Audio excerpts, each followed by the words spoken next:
Não encontrado, 404. Erro interno de servidor, 500. Pedido ruim, 400. Serviço indisponível, 503. Proibido, 403. Pedido expirou, 408. Serviço temporariamente sobrecarregado, 502. Conexão recusada pelo servidor. Arquivo não contém dados.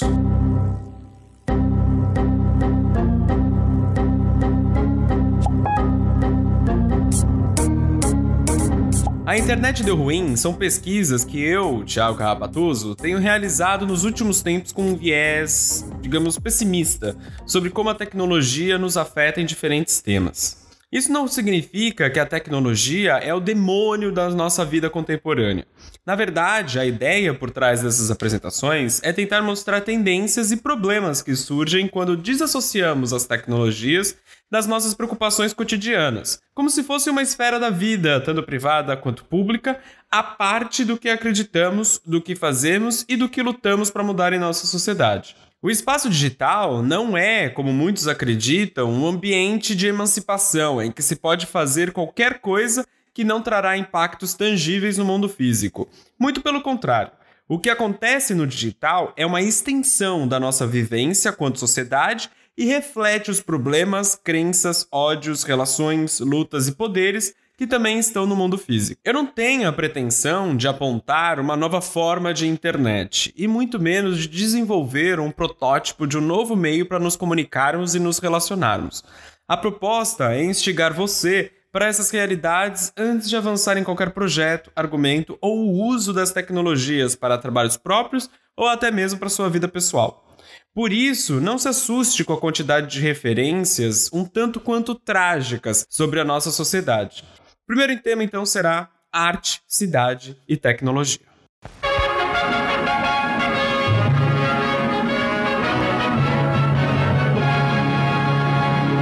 The coordinator of Inter-American Affairs presents São Paulo, the fastest growing city in the world.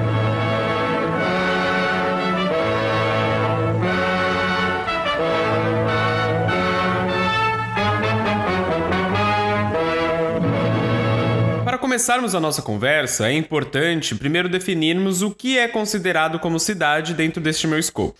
Eu sempre gosto, antes de cair na definição de cidade propriamente dita, de relembrar a obra de Ítalo Calvino, As Cidades Invisíveis, em que ele narra a descrição feita por Marco Polo de diversas cidades ao imperador Kublai Khan, em uma suposta conversa que nunca existiu, uma vez que os dois não falavam a mesma língua.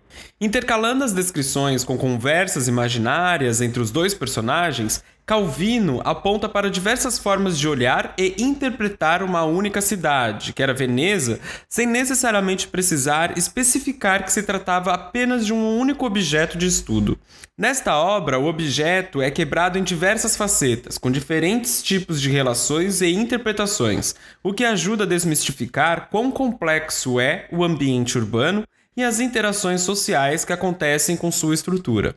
Isso acontece desde uma cidade que é descoberta por causa de um mesmo sonho tido por diversos homens, em que perseguiam uma musa nunca alcançável, que era chamada de Zobeide, até outra que não existiam nomenclaturas nas ruas, e seus moradores se situavam pelas memórias que tinham por cada parte da cidade, que era Zaira. São diferentes formas de ler e interpretar a mesma malha urbana, a mesma estrutura compartilhada. Mas algo que mais me atrai nessas diversas descrições é o aspecto íntimo que se dá às vielas, às marcas deixadas por seus habitantes, aos usos que seus moradores fazem de cada espaço. Em As Cidades Invisíveis, o que menos interessa é a estrutura projetada por processos urbanísticos ou projetos megalomaníacos de urbanistas. A ênfase é nas histórias de seus moradores, que usam e modificam a estrutura urbana constantemente, seja pelas marcas que um casal de namorados deixou na parede de uma esquina, por exemplo, seja pela memória coletiva que uma parte da população compartilha. No fim, uma cidade se faz pelo uso e não por sua estrutura arquitetônica.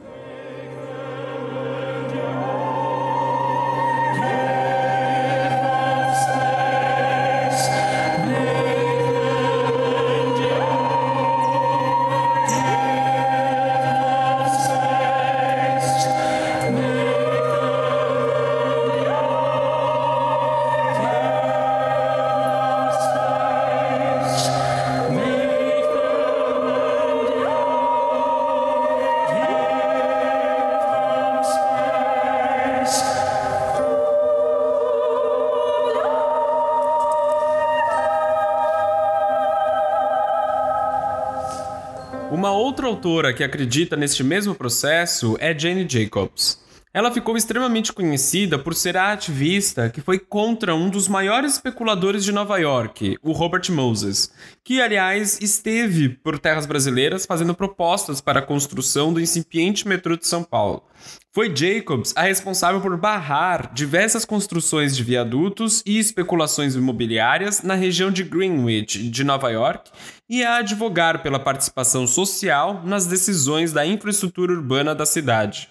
No começo do seu clássico livro The Death and Life of Great American Cities, ela declara: cidades são imensos laboratórios de tentativas e erros, sucesso e derrota, no desenho e construção de cidades.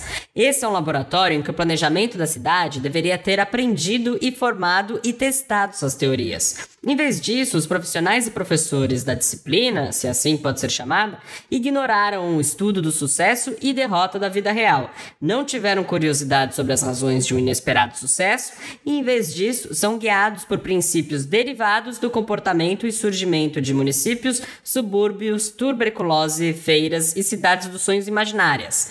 Tudo menos as próprias cidades. Em outras palavras, em vez de as cidades responderem diretamente ao que acontece dentro delas, elas são artificialmente projetadas para um fim que muitas vezes contradiz o regular uso de suas estruturas. Ainda de acordo com Sennett, quando planejadores urbanos são contratados para projetos de grande porte, não há preocupação com a vida de seus habitantes, mas sim na meta de pensar nas inter-relações majoritariamente econômicas que acontecem com outras cidades e regiões. Ou seja, as mudanças são criadas de forma a garantir que o fluxo de mercadorias e trocas entre municípios aconteça de forma fluida e não haja gargalos. Essa perspectiva é essencial para a vida na cidade, afinal, o ambiente urbano dentro de um sistema capitalista precisa necessariamente gerar fontes de financiamento para que seus moradores possam sobreviver.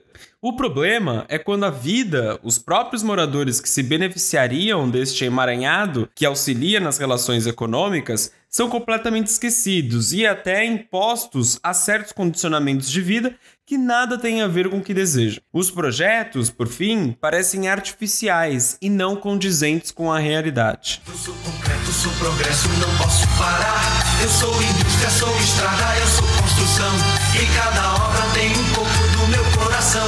São Paulo é Paulo porque Paulo é trabalhador. São Paulo é Paulo, é maluquice, senhor. O artista brasileiro Milton Machado demonstra essas relações invisíveis no seu trabalho História do Futuro. Sua obra é muito mais do que apenas uma abstração sobre fluxos urbanos, mas sim uma identificação e criação hipotética sobre os mecanismos que destroem e constroem cidades ao redor do mundo. Dividido por 3 camadas, Machado acredita que uma cidade perfeita é apenas ideal, nunca atingível, e por isso pertencente ao que denomina mundo mais que perfeito. É neste plano em que o que ele chama de módulo de destruição se move para destruir e construir infinitamente novas cidades. Não interessa quem está vivendo ali, o módulo, em seus diversos ciclos, destrói tudo que está à sua frente. A única figura que permanece, consegue fugir e é fundamental para o funcionamento do módulo de destruição é a figura do nômade. Essa figura é uma decisão filosófica para explicar que somos todos passantes, que não temos possibilidade de fincar raízes nesta abstração que é uma cidade. Uma cidade não é algo fixo, rígido, estrutural, mas sim uma abstração em constante mudança, em constante movimento. Como explica Machado? Para um passante, uma medida lucrativa é uma noção totalmente diferente da noção que um proprietário de terras tem de uma medida lucrativa. Passantes não pertencem a lugar nenhum. As etiquetas do passante relativas à propriedade, property, e à posse, property, são reguladas por uma economia própria do próprio. Passar por um campo de flores e subir em árvores podem ser razões suficientes para que o passante seja alvejado por tiros. A passagem pode ser facilmente confundida com invasão. É exatamente isso que acontece quando projetos gentrificadores são incentivados pelas prefeituras para remodelar ou requalificar uma determinada região. Esclarecendo, gentrificação é o processo de se retirar a população mais pobre de um determinado local para que outra, de um poder aquisitivo maior, possa usá-lo. Sempre quando alguém usar o termo revitalizar para explicar algo sobre um determinado bairro, tenha medo. Porque por trás desse termo, relativamente simples, há escondida uma ideologia de urbanização que apaga os usos que acontecem naquele espaço para impor violentamente, e esse violento, seja pelo uso da força ou seja pelo uso do capital, um outro projeto de existência. Revitalização, segundo o próprio artigo da Wikipedia para o termo, significa processos de reconversão de espaços urbanos abandonados, subutilizados ou degradados, mediante a recuperação de antigos ou a criação de novos usos e atributos urbanísticos ou naturais. Agora, a pergunta que nunca é feita é: quem é que julga que um espaço é abandonado, subutilizado ou degradado? São os próprios moradores ou agentes externos, com interesses escusos, que forçam essas classificações? E eu não vou entrar aqui nos meandros sobre as relações entre empreiteiras e governos para lavarem a jato regiões inteiras de forma que as valorizem para o mercado imobiliário. O asfalto todo nivelado está bem adiantado. Postes de iluminação modernos, paisagismo boa parte já concluído e até os boxes do Boulevard do Novo Vale do Anhangabaú, com cafés e serviços, já foram instalados. Apesar de passar aqui todo dia, o Luiz não estava sabendo das novidades. A partir do momento que cercaram o vale, eu, enquanto cidadão, comecei a perguntar o que vai ser realizado e não tive essa resposta. Porque eu estou vendo essas estruturas de metal, mas o Estado, que é responsável, tem uma prefeitura aqui, não falou ainda para a população o que vai ser feito. Outro ponto importante dessa questão é: para qual público essas mudanças são impostas? Grandes projetos gentrificadores, em sua grande maioria, miram na exclusão da camada da população negra, LGBTQIA+, e nesta última tendo um recorte de classe racial também, e imigrante, para dar espaço a famílias brancas de classe média, cis e heteronormativas. O nível dessa exclusão é tanto que até fez alguns senadores negros dos Estados Unidos a questionarem Mark Zuckerberg durante seus depoimentos ao Senado e à Câmara norte-americana sobre a venda de dados pessoais a empresas terceiras, sobre os motivos que seus anúncios de mercado imobiliário só aparecerem para pessoas brancas.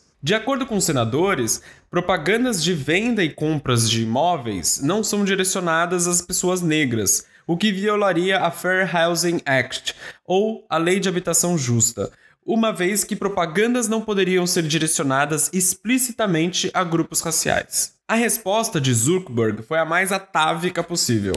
A maioria de nossas políticas de exclusão hoje são baseadas nas denúncias de nossa comunidade quando surge algo errado, explica ele. Agora, como a comunidade poderá identificar que anúncios de imóveis só são direcionados aos brancos? A internet aqui replicando na sua lógica mais perversa o que acontece no mundo físico. Mr. Zuckerberg, I remember well your first visit to Capitol Hill back in 2010. You spoke to the Senate Republican High-Tech Task Force, which I chair. You said back then that Facebook would always be free. Is that still your objective? Senator, yes. There will always be a version of Facebook that is free. It is our mission to try to help connect everyone around the world and to bring the world closer together. In order to do that, we believe that we need to offer a service that everyone can afford, and we're committed to doing that. Well, if so, how do you sustain a business model in which users don't pay for your service? Senator, we run ads. Esse tipo de distinção não acontece somente na maior rede social ocidental. Os algoritmos de busca, que se protegem no conceito de elencar os resultados baseados em relevância, também promovem a exclusão de determinadas culturas. Há alguns anos, por exemplo, o mundo viu as plataformas de vídeos e as redes sociais serem tomadas por interpretações do Harlem Shake. Diversos grupos, principalmente brancos do hemisfério norte, gravaram vídeos com danças frenéticas e muitas vezes até erotizadas, reinterpretando a dança que surgiu no Harlem, em Nova York. Os mecanismos de busca mostravam milhões de exemplos dessas reinterpretações, mas alguém sabe de onde isso veio e como se originou? Naquela época, era quase impossível encontrar vídeos que demonstravam a dança de comemoração comum em jogos de basquete no bairro negro de Nova York, mas as versões com pessoas brancas estavam a 2 cliques de distância. Isso fez com que a plataforma chamada de Policy Mike publicasse um artigo sobre o que eles chamaram de Internet Gentrification, ou gentrificação na internet. De acordo com o artigo, a cultura negra diversas vezes na história influenciou a cultura branca. Mas em alguns casos, abre aspas, estou citando o artigo, né? A cultura branca exagera. Esse ato de exagerar pode ser referenciado como gentrificação cultural. Ou, e agora eu falando, né, pode ser também apropriação, né? Voltando às aspas. Na qual os originais são expulsos de seus estilos e modos por causa da magnitude de pessoas copiando seus estilos de vida. O que faz com que as pessoas de onde essa manifestação nasceu não vejam isso como algo mais interessante de se fazer. Fecha aspas. Quando a gente discute apropriação cultural, a gente está falando não é o que cada um pode ou não usar, porque as pessoas podem, elas podem ir na loja e comprar. Né? O debate nunca foi esse. Eu acho que a questão é, esses grupos sociais, dessas culturas que estão sendo apropriadas, o que elas estão ganhando, o que elas estão recebendo em troca com essa apropriação? E o que essas pessoas que se apropriam dessa cultura, que gostam tanto dessas culturas, estão fazendo de fato na contribuição na luta para melhorar a vida dessas pessoas. A apropriação cultural é algo que tem sido constantemente discutido, desde as obras de Picasso até casos em que brancos se apropriam de significantes da cultura negra, como diversos casos recentes. Mas o que não se discute é como o algoritmo por trás das plataformas de busca acabam contribuindo para essa exclusão cultural. No fim, para se encontrar o real Harlem Shake, aquele feito para comemorar partidas de basquete, naquela época era uma tarefa hercúlea, em que se precisava chegar à página 12, 13, 14 dos resultados de busca para conseguir ver a origem de tudo isso. Agora, nos primeiros resultados, porém, se encontravam os vídeos dos apropriadores, dos brancos. Logo, uma pessoa desavisada acreditaria que, pela quantidade, pela relevância, eram os brancos que criaram aquela determinada manifestação. Con los terroristas. This is Harlem. This is the real Harlem Shake.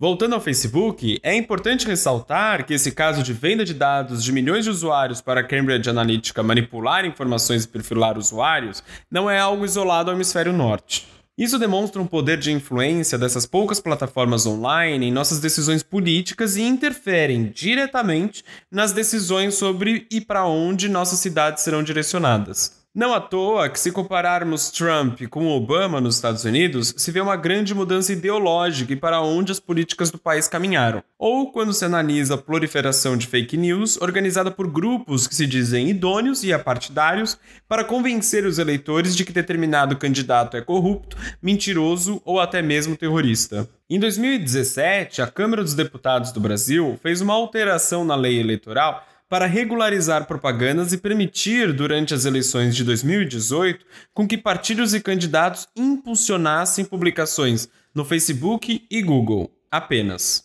Ressalto, apenas nas duas plataformas. O artigo 57C da lei eleitoral afirmava: é vedada a veiculação de qualquer tipo de propaganda eleitoral paga na internet, excetuado o impulsionamento de conteúdos, desde que identificado de forma inequívoca como tal e contratado exclusivamente por partidos, coligações e candidatos e seus representantes. Como bem explicou o pesquisador Sérgio Amadeu em um artigo para a revista Fórum, o impulsionamento de conteúdo ficou famoso e acontece majoritariamente nas redes sociais comandadas pelo Facebook. Blogs, sites, portais de notícias, TV, rádio e todos os outros meios de comunicação estão vedados de serem canais de divulgação de partidos e candidatos. No caso do Google, que não faz impulsionamento, mas sim publicidade por AdWords e por resultados de busca, os deputados criaram outro artigo para contemplar a empresa. No artigo 26 da mesma lei eleitoral, em seu segundo parágrafo, definia, e aqui abre aspas, para os fins dessa lei, incluem-se, entre as formas de impulsionamento de conteúdo, a priorização paga de conteúdos resultantes de aplicações de busca na internet. Fecha aspas. Ou seja, os partidos, candidatos e coligações poderiam comprar o direito de seu candidato aparecer como primeiro resultado, quando se buscava por palavras-chave, ou mesmo coisas corriqueiras, como porte de arma, cidadão de bem ou como fazer coxinhas. Para deixar a lei mais absurda e demonstrar a centralização das nossas eleições em apenas 2 empresas internacionais, vale ler o 3º parágrafo do artigo 57b. Abre aspas.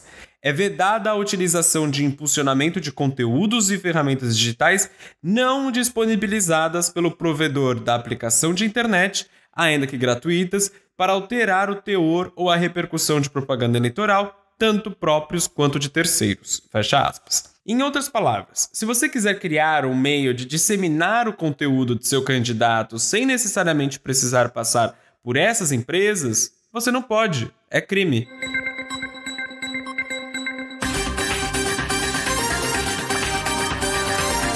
As redes sociais, elas são uma realidade, elas podem, claro, contribuir para que a gente tenha uma transparência, um debate, uma possibilidade de maior divulgação, ou, claro, né, elas poderão ser também perturbadoras, né, do conhecimento, à medida que elas também permitem que a gente tenha uma dissimulação, tenha o ludibriar aquilo que é possível dentro daquilo que pode ser falso, a estrutura quimérica, como se diria, em relação a isso. Eu espero que o nosso Tribunal Superior Eleitoral seja capaz de colocar uma série de anteparos que garantam, pelo menos, o direito a quem for ali, né, colocado numa vertente negativa, que possa colocá-lo fora, né, de um circuito onde haja o engano e, claro, de outro modo, a possibilidade de uma democracia que se proteja daquilo que é fantasioso. As redes podem ajudar ou não, dependerá do modo como nós protegermos a nossa decência. Trocando em miúdos, as escolhas para governantes de 2018 estiveram nas mãos de 2 corporações com sede em outro país e que influenciaram milhões de eleitores. E pior, isso não é um caso isolado. As tecnologias hoje comandam e determinam a soberania dos países de uma forma tão imbuída nos nossos afazeres diários que nem ao menos conseguimos perceber de pronto quando e como isso acontece. Por exemplo, uma forma de discutir e entender a soberania de um país é por meio de seu sistema econômico. Entender como o dinheiro migra em um mundo globalizado ajuda a questionar quem é o real dono de um determinado território. A teórica Saskia Sassen questiona o mercado financeiro global para entender como a soberania de um país pode ser entendida em um mundo globalizado. Para tanto, ela argumenta por uma nova geografia do poder, em que acredita ter 3 componentes. Um desses componentes diz respeito aos territórios atuais onde a globalização muito se materializa em instituições e processos específicos. E a questão aqui é, então, qual é esse tipo de território? O segundo componente da nova geografia do poder diz respeito à ascendência de um novo regime legal para governar transações entre fronteiras. Se pode ver aqui em funcionamento uma paixão peculiar por diversas formas de legalidade, guiando a globalização de uma economia corporativa. Há uma quantidade massiva de inovações legais sobre o crescimento da globalização. O terceiro componente da nova geografia do poder é o fato de que o crescimento do número de atividades econômicas está a acontecer em um espaço eletrônico. Detalhando o que Saskin explica, o segundo componente sobre o novo regime legal está intimamente associado à questão das eleições, como já demonstrei aqui. O terceiro aspecto sobre o espaço eletrônico é facilmente explicado pelo que é conhecido de flash crash, que é uma queda gigantesca da bolsa de valores em um período muito curto de tempo.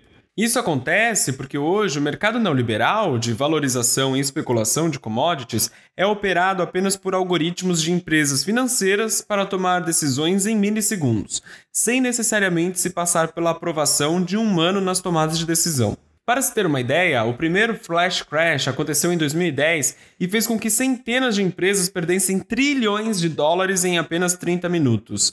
A causa? Até hoje ela ainda é desconhecida, mas a teoria mais concreta é que um simples tweet falso, se passando por uma autoridade do mercado financeiro, fez com que os algoritmos entendessem uma movimentação falsa como verdadeira, e assim venderam e compraram ações em quantidades imensuráveis, que não faziam o menor sentido em um curtíssimo espaço de tempo. Como se vê, o nosso atual modelo econômico neoliberal já está nas mãos das máquinas.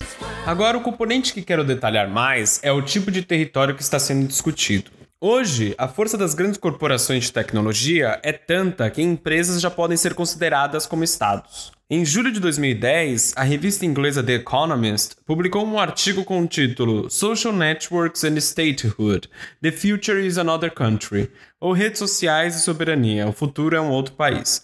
em que descrevia como os milhões de usuários da rede social Facebook, naquela época, geravam tanto poder ao serviço quanto ao de um Estado-nação. O começo do artigo descreve um encontro virtual histórico entre o recém-eleito primeiro-ministro britânico David Cameron e o dono da rede social Mark Zuckerberg. O intuito do chat era pegar dicas sobre a responsabilidade que é administrar milhões de vidas.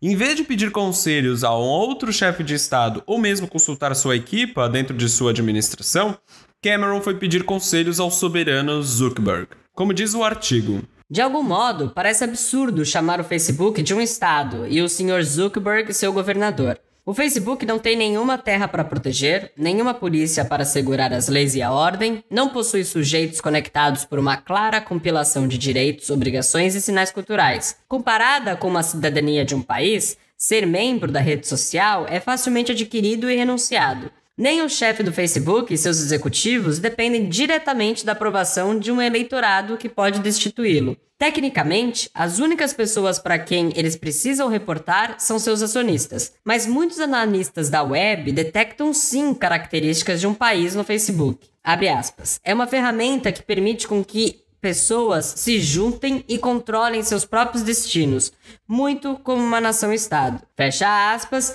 diz David Post, professor de Direito da Temple University. Se essa descrição soa como uma lisonja para os grupos do Facebook, muitas vezes reunindo pessoas com opiniões lunáticas e aversas, então é melhor lembrar a clássica definição de uma nação-estado moderna. Como Benedict Anderson, um cientista político, coloca, tais políticas são comunidades imaginárias, que cada pessoa se sente conectada com milhões de outros anônimos cidadãos.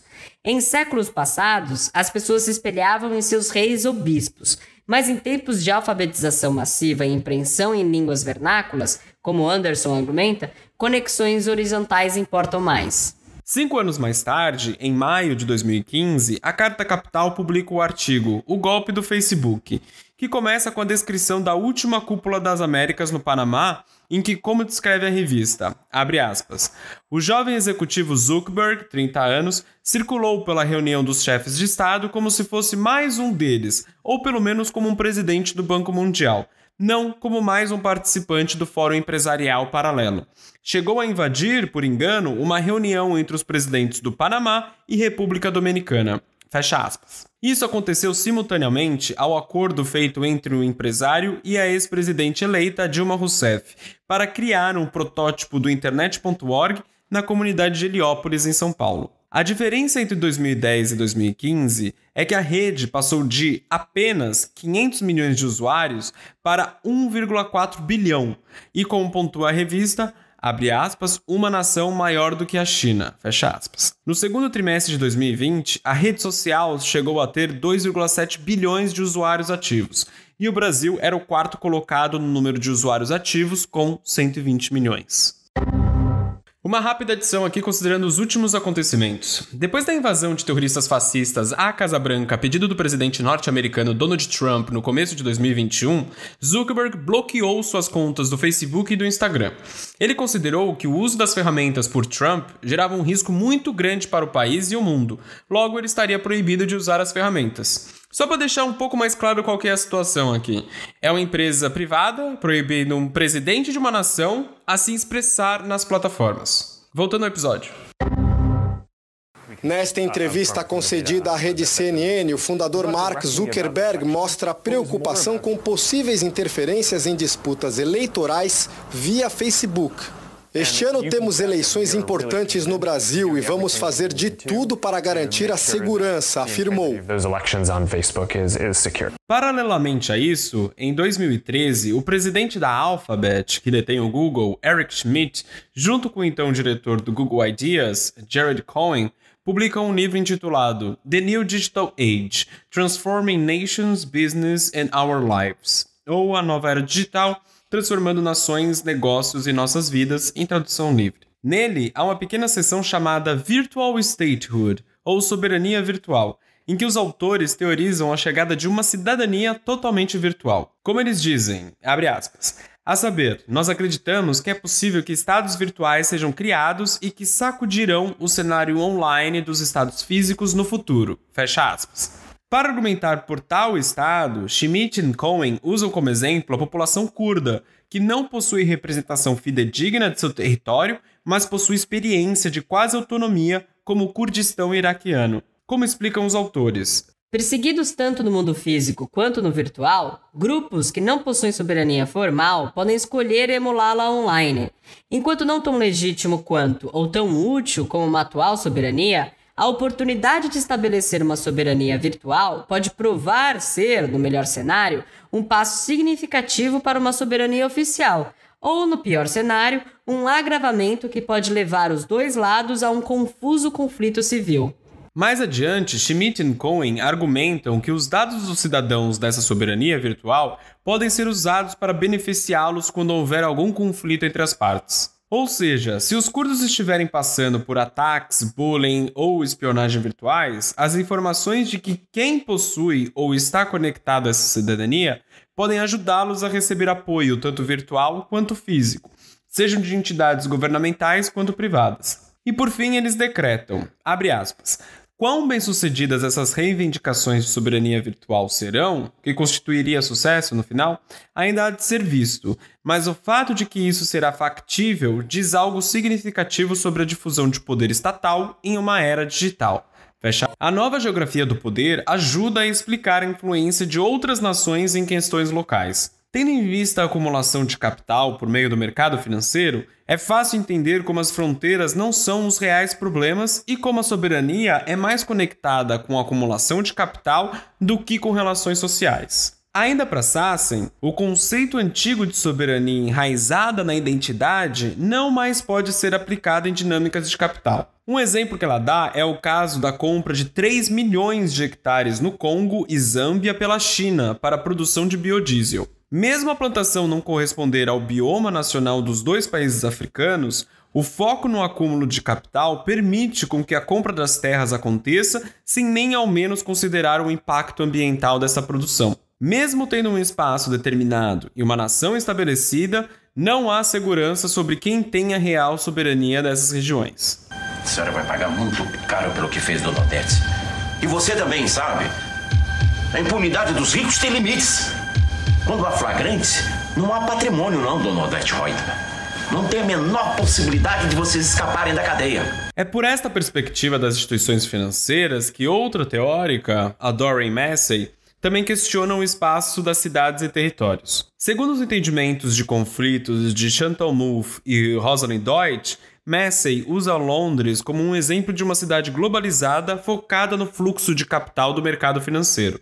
Mas, para ela, o imaginário de Londres está preso em uma percepção de qual cidade deveria ser, ou seja, um centro global conectado ao mercado financeiro. Qualquer imaginação além dessa é podada pelo fluxo interno da própria cidade. Como Massey diz, abre aspas, às vezes você tem que explodir a imaginação do espaço ou local para achar dentro dela seu potencial, para revelar a disparidade no que se apresenta como uma percepção totalitária, fecha aspas. Se o mercado financeiro pode viver em um mundo onde as fronteiras não existem mais, por que os imigrantes ainda têm problemas para entrar em determinados países? Essa discussão, para Massey, cria o que se aparenta como um paradoxo entre a direita e a esquerda. Enquanto a direita defende o livre fluxo de capital entre países, ela é contra os direitos iguais aos imigrantes. A esquerda, por sua vez, é contra a liberdade do capital, mas defende veemente a flexibilização das leis para imigrantes. De acordo com Massey, quando aqueles no espectro direito da política argumentam por, digamos, o movimento livre do capital e contra o livre movimento de força de trabalho, isso não significa necessariamente uma contradição. Ela só está aberta para essa questão, e assim aberta para esse tipo de desafio político, quando o argumento é legitimado por um apelo para a imaginação geográfica aclamada como universal. E quando, como neste caso, as duas imaginações legítimas contradizem uma à outra. A inevitabilidade do mundo moderno sem fronteiras contra a forma natural do mundo em que algumas pessoas locais têm o direito de defender, com fronteiras, seus espaços locais.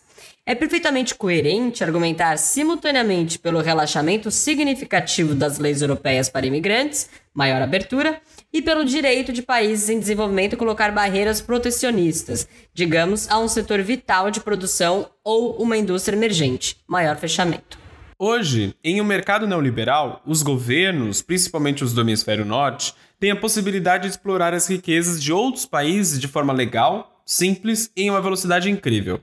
Por outro lado, as pessoas ainda possuem dificuldades para passar por fronteiras de diversos países, principalmente se você é de países subdesenvolvidos. Em seu trabalho intitulado Homo Sacer, o artista James Bridle questiona o conceito de cidadania, além de apontar que, para alguns países, ela não é um direito, mas sim um privilégio. De acordo com o artista, o termo em latim significa aquele que foi amaldiçoado, e era usado pelas leis da Roma Antiga para banir ou exilar alguém que tenha cometido alguns dos crimes imperdoáveis, como quebra de promessa, já que promessa se refere a Deus e, logo, se você quebrá-la, pode receber qualquer tipo de punição.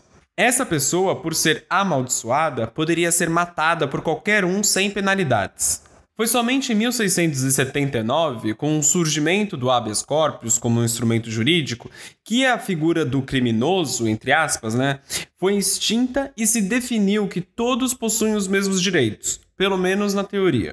Em Homo Sacer, Bridle usa como meio um holograma, que agora estão se popularizando por aeroportos, estações de trem e diversos estabelecimentos para ler trechos das legislações do Reino Unido, União Europeia e ONU, assim como citações de ministros dos governos, para mostrar que a cidadania pode ser revogada e possui consequências fatais na vida de milhares de pessoas. Além disso, Bridle intercala a apresentação do holograma com imagens de ataques aéreos realizados nos mais recentes conflitos mundiais, principalmente de drones que são pilotados à distância. No fim, o que fica explícito é que pertencer a um país, ter o direito de ir e vir, de não ser bombardeado, é realmente um privilégio, em que alguns possuem mais, outros bem menos. O holograma, então, se torna como uma representação ideal de uma população que não existe, um cidadão fantasma que nos orienta e tenta nos convencer de que determinada lei, regra ou condição é a verdade. É a interface sem emoção, sem acesso, que a gente não consegue tocar ou discutir. Em um artigo em que ele explica o trabalho, Bridle diz: a tecnologia digital obscurece em diversas maneiras. Obscurece no nível da interface, o que faz com que tornem opacas tarefas complexas por meio de interações contínuas através de uma tela, e obscurece no nível do software também, que é feito de código ilegível para a maioria, inacessível em sua fonte. Aperte um botão e nossos dispositivos ganham vida, se comunicando com servidores distantes, assimilando tarefas, apresentando resultados, realizando coisas, em um segundo, um instante, e nós não sabemos como eles fazem isso. E isso está tudo bem, já que você só quer continuar com o seu dia, que é o mais importante do que os programas que têm acesso aos seus contatos pessoais ou tenta manipular seu estado de espírito. Agora, se a tecnologia é inacessível à grande maioria das pessoas, o que dizer de nossas cidades? Quantos de nós realmente temos participação nas decisões que afetam diretamente nossas vidas, nossa casa e o lugar que nascemos e crescemos? Onde, neste emaranhado de fluxos, está a minha ligação emocional com um bairro, praça ou até mesmo uma rua? Se a tecnologia é inacessível, as cidades também o são. E, novamente, o virtual reflete o que já acontece no mundo físico. The state may retain the right to deprive you of your nationality if you have conducted yourself in a manner seriously prejudicial to the vital interests of the state. Por outro lado, a tecnologia também nos ajuda a inserir uma nova camada de informação nas cidades que poucos governantes têm controle. No fim, embora problemática, a internet pode e deve ser usada para novas funcionalidades e aplicações. Foi pensando nessa abertura que o digital possibilita que o artista brasileiro Cláudio Bueno criou a obra Alexandre des Sirènes, parte da série Monumentos Invisíveis, em que questiona os monumentos erigidos e as histórias que tentam preservar e definir como oficial.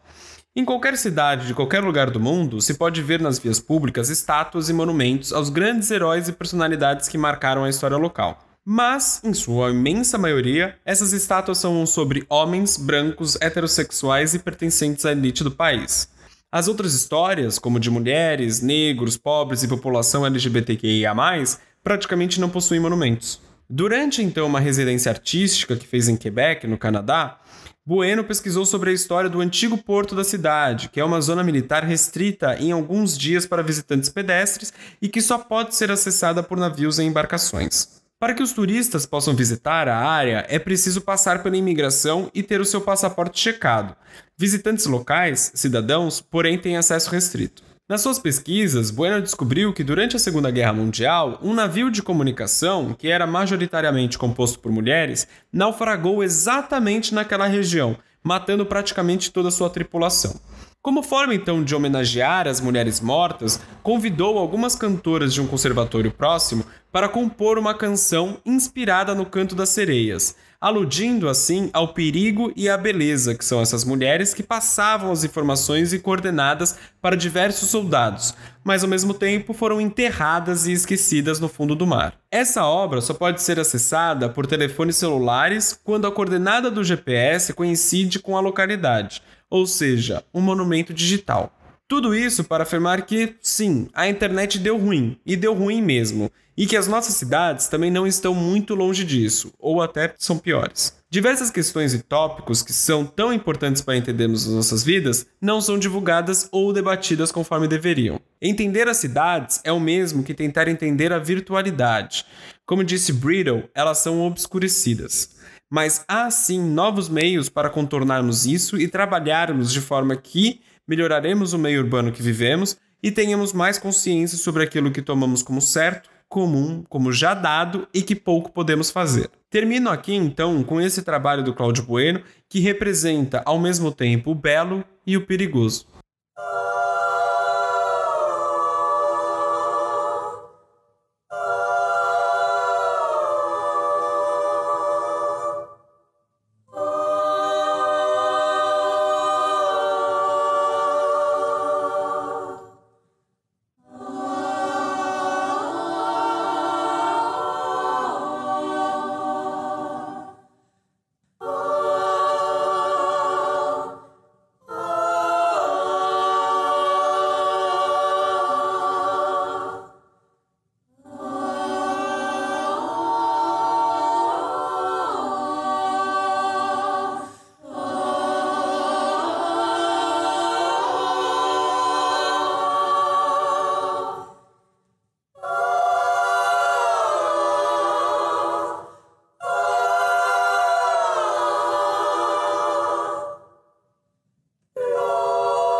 O logo deste podcast usa um ícone feito pelo Freepik e você pode escutar um trecho de um documentário feito pelo governo norte-americano sobre São Paulo na década de 50, do espetáculo Invisible Cities, criado para o The Industry, e sonoras da campanha do Paulo Maluf ao governo de São Paulo em 1990, do Jornal da Gazeta, NBC, Schlepp Films, Lilian Patti e Djanila Ribeiro, TV Cultura e Mário Sérgio Cortella, de uma música do ABBA, do Jornal da Record, da música de Janelle Monáe, da novela Vale Tudo, da Globo, e das obras de James Bridle e Cláudio Bueno. A primeira música, uma mixagem com erros de computador, possui diversas entradas na internet, o que não me possibilitou identificar devidamente o autor. Se você tiver alguma pista, por favor, deixe nos comentários ou me escreva pelo meu site, paisagemfabricada.com.br. Até breve!